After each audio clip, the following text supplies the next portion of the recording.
ماں باپ کے ساتھ بھلائی کرتے ہو، اگر ان میں سے ایک یا دونوں تمہارے سامنے بڑھاپے کو پہنچ جائیں تو ان کو اف تک نہ کہنا اور نہ انہیں جھڑکنا،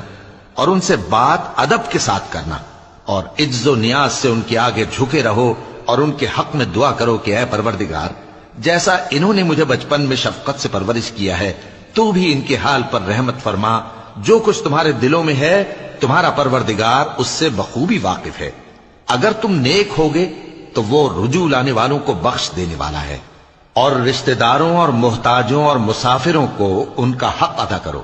اور فضول خرچی سے مال نہ اڑاؤ کہ فضول خرچی کرنے والے تو شیطان کے بھائی ہیں، اور شیطان اپنے پروردگار کی نعمتوں کا کفران کرنے والا یعنی ناشکرا ہے۔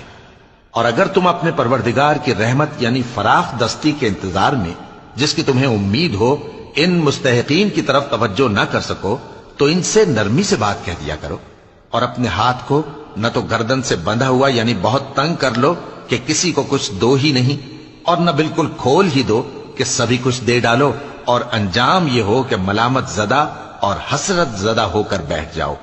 بے شک تمہارا پروردگار جس کی روزی چاہتا ہے فراخ کر دیتا ہے، اور جس کی روزی چاہتا ہے تنگ کر دیتا ہے، وہ اپنے بندوں سے خبردار ہے اور ان کو دیکھ رہا ہے۔ اور اپنی اولاد کو مفلسی کے خوف سے قتل نہ کرنا، کیونکہ ان کو اور تم کو ہم ہی رزق دیتے ہیں، کچھ شک نہیں کہ ان کا مار ڈالنا بڑا سخت گناہ ہے، اور زنا کے پاس بھی نہ جانا کہ وہ بے حیائی ہے اور بری راہ ہے، اور جس جاندار کا مارنا اللہ نے حرام کیا ہے اسے قتل نہ کرنا مگر جائز طور پر یعنی بفتوائے شریعت،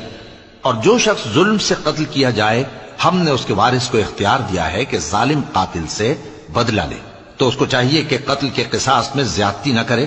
کہ وہ منصور و فتح یاب ہے، اور یتیم کے مال کے پاس بھی نہ پھٹکنا مگر ایسے طریق سے کہ بہت بہتر ہو، یہاں تک کہ وہ جوانی کو پہنچ جائے، اور عہد کو پورا کرو کہ عہد کے بارے میں ضرور پرسش ہوگی، اور جب کوئی چیز ناپ کر دینے لگو تو پیمانہ پورا بھرا کرو، اور جب تول کر دو تو ترازو سیدھی رکھ کر تولا کرو،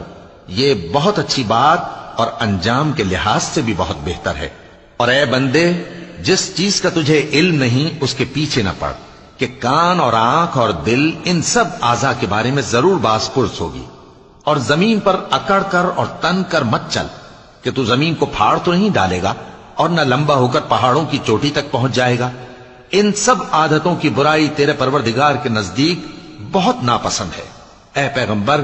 یہ ان ہدایتوں میں سے ہیں جو اللہ نے حکمت کی باتیں تمہاری طرف وحی کی ہیں، اور اللہ کے ساتھ کوئی اور معبود نہ بنانا کہ ایسا کرنے سے ملامت زدہ اور راندہ درگاہ بنا کر جہنم میں ڈال دیے جاؤ گے۔ مشرکو، کیا تمہارے پروردگار نے تم کو تو لڑکے دیے اور اپنے لیے فرشتوں کو بیٹیاں بنایا؟ کچھ شک نہیں کہ یہ تم بڑی نامعقول بات کہتے ہو، اور ہم نے اس قرآن میں طرح طرح کی باتیں بیان کی ہیں تاکہ لوگ نصیحت حاصل کریں، مگر وہ اس سے اور بدک جاتی ہیں۔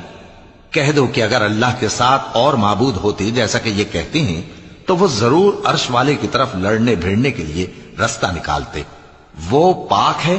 اور جو کچھ یہ بکواس کرتے ہیں اس سے اس کا رتبہ بہت عالی ہے۔ ساتوں آسمان اور زمین اور جو لوگ ان میں ہیں سب اسی کی تسبیح کرتے ہیں، اور مخلوقات میں سے کوئی چیز نہیں مگر اس کی تعریف کے ساتھ تسبیح کرتی ہے، لیکن تم ان کی تسبیح کو نہیں سمجھتے، بے شک وہ بردبار ہے، غفار ہے۔ اور اے نبی، جب تم قرآن پڑھا کرتے ہو تو ہم تم میں اور ان لوگوں میں جو آخرت پر ایمان نہیں رکھتے چھپا ہوا پردہ یعنی حجاب ڈال دیتے ہیں، اور ان کے دلوں پر بھی پردے ڈال دیتے ہیں کہ اسے سمجھ نہ سکیں، اور ان کے کانوں میں ثقل پیدا کر دیتے ہیں۔